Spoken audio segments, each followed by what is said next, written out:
Olá pessoal, vamos para a aula 9, vamos falar hoje do loop for, certo? E do for aninhado, que é um loop dentro de outro. Quando a gente precisa repetir uma ação várias e várias vezes, a gente usa o loop. E no caso, a gente vai falar nesse vídeo do loop for, certo?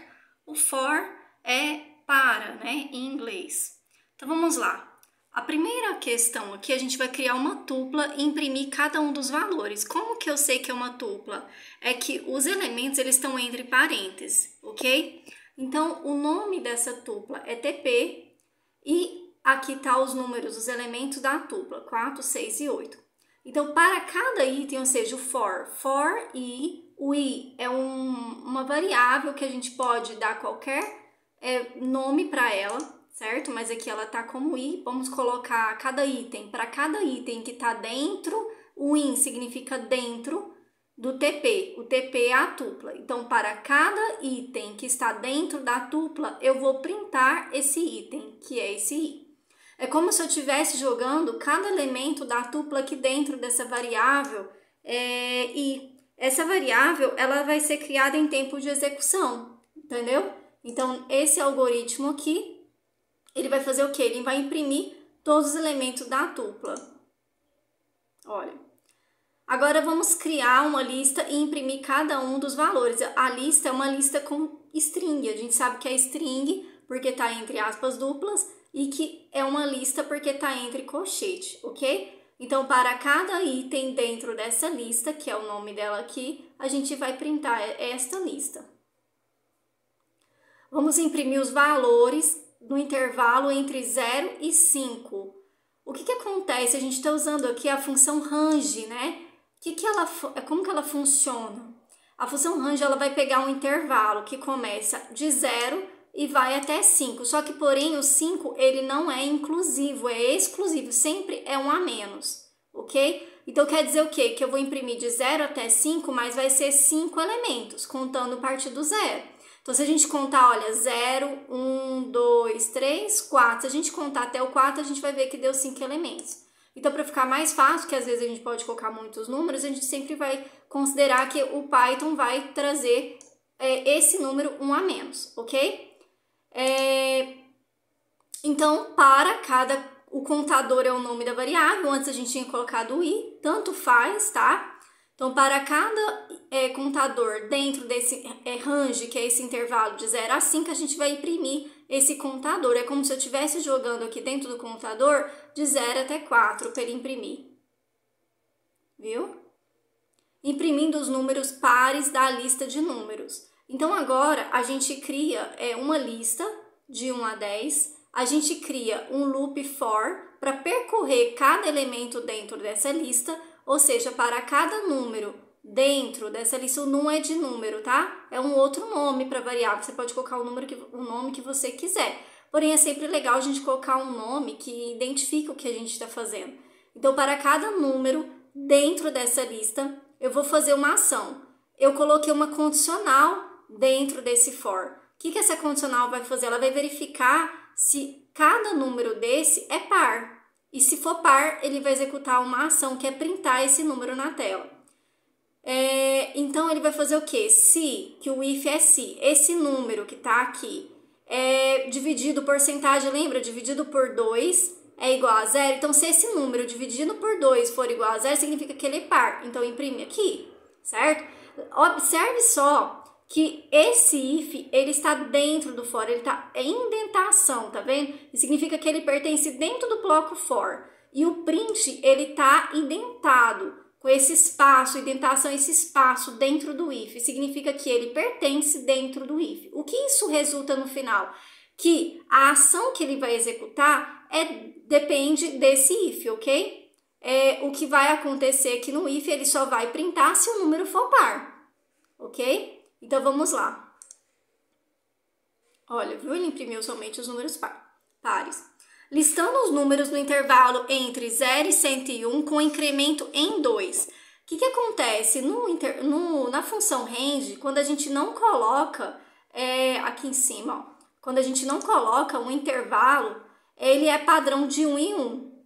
Quando a gente quer que ele salta, por exemplo, de 2 em 2, 5 em 5, a gente coloca aqui o intervalo que eu quero que ele salta. Então, aqui foi colocado de 2 em 2. Então, ele vai fazer o quê? Ele vai, para cada item desse intervalo de 0, no caso a gente considera 1 a menos, então ele vai de 0 a 100, ele vai imprimir de 2 em 2. Olha só o que acontece. Viu? Se eu colocasse para ele imprimir de 5 a 5, vamos ver? Eu vou mudar aqui, ó. Opa, peraí que eu paguei a vírgula. Ó, vamos mudar. Viu? E assim vai. Ah, eu quero imprimir de 10 em 10. Peraí, vamos lá. Aqui.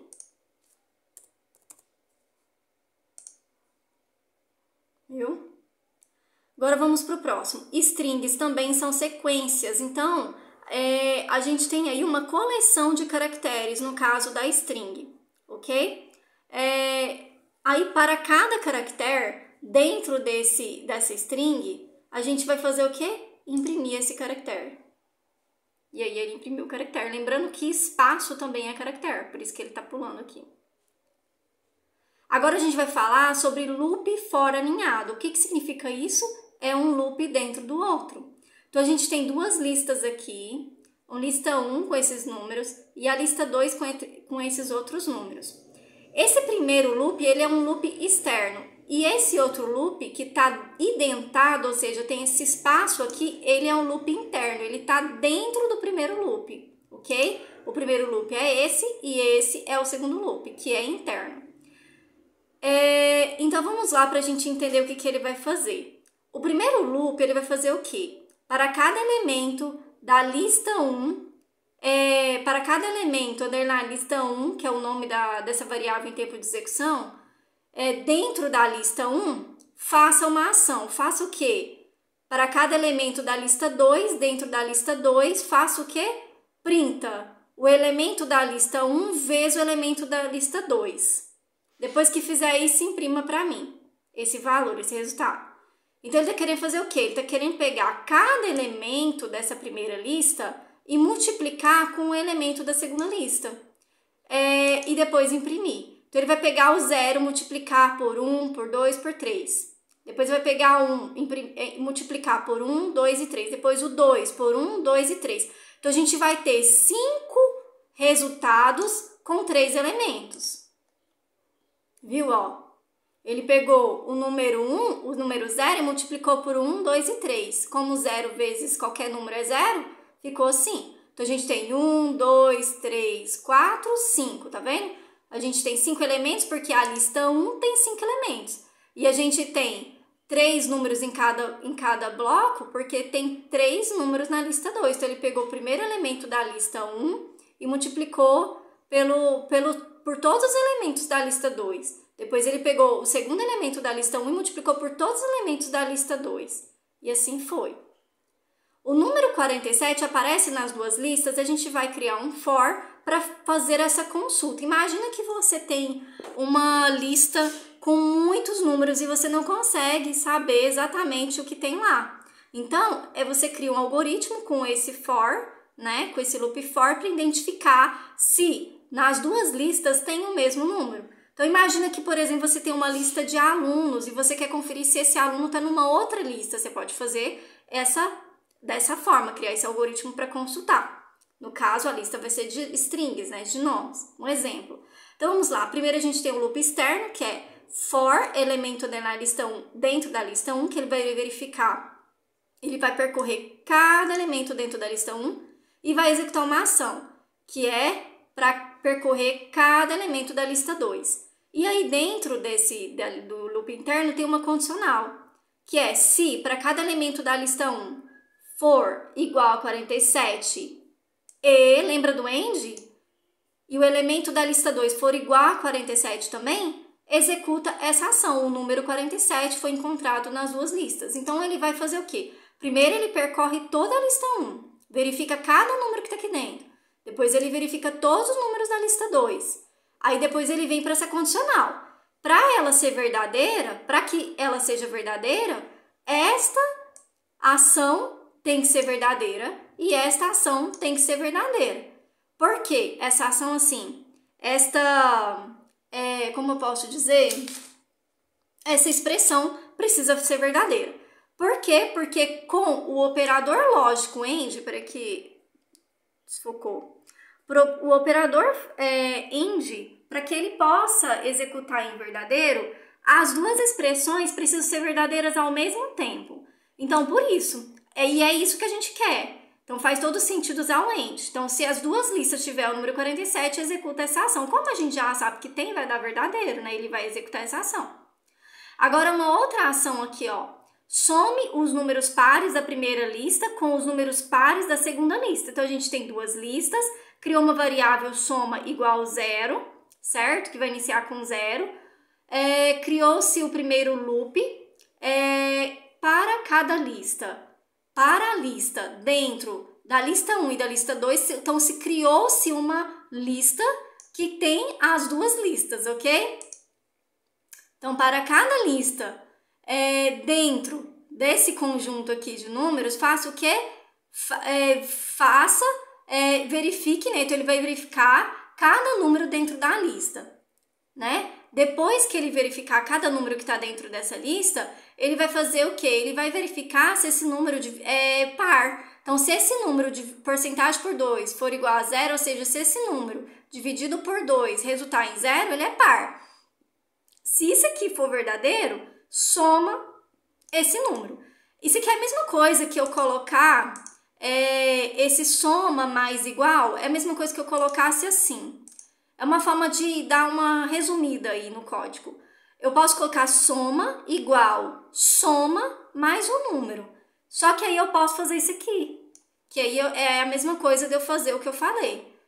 Eu vou estar somando o número e armazenando na soma, ok? Então, ele vai fazer o quê? Ele vai percorrer cada lista, ele vai verificar se cada número é par. Se esse número, se o 10 for par, ele vai pegar e vai somar com 0. O 0 é o primeiro número, né? Que é ele que está aqui, nessa variável. Ele inicializa com 0.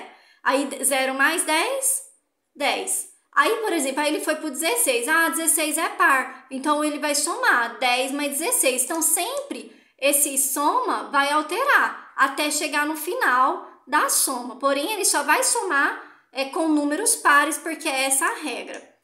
Então, a gente vai imprimir, depois que fizer isso, a soma dos números pares da lista é igual a vírgula e coloca o nome da variável. E aí vai vir um resultado, quer ver? Viu? E aí ele somou 170. Agora, a gente tem a lista, ela pode ser concatenada. Então, a gente pode pegar, por exemplo, lista 1 mais lista 2. A gente está unindo todos os números.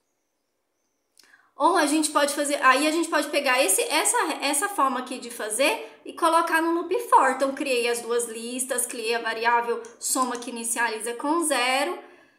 No loop for, eu peguei para cada número dentro da lista 1 mais a lista 2, verifica se é par com essa condicional e soma esse número. E depois printa esse resultado. Só para mostrar aqui que é possível, né, criar dessa forma aqui, ó, lista 1 mais lista 2, de vez de fazer isso aqui, ó, entendeu? De vez a gente ter aí um loop aqui, ó, para percorrer dentro dessa lista, de vez a gente usar aqui um loop externo e interno, a gente resume assim, ó, entendeu? Só criar essa concatenação, e aí é o mesmo resultado. E é isso, gente, até a próxima aula.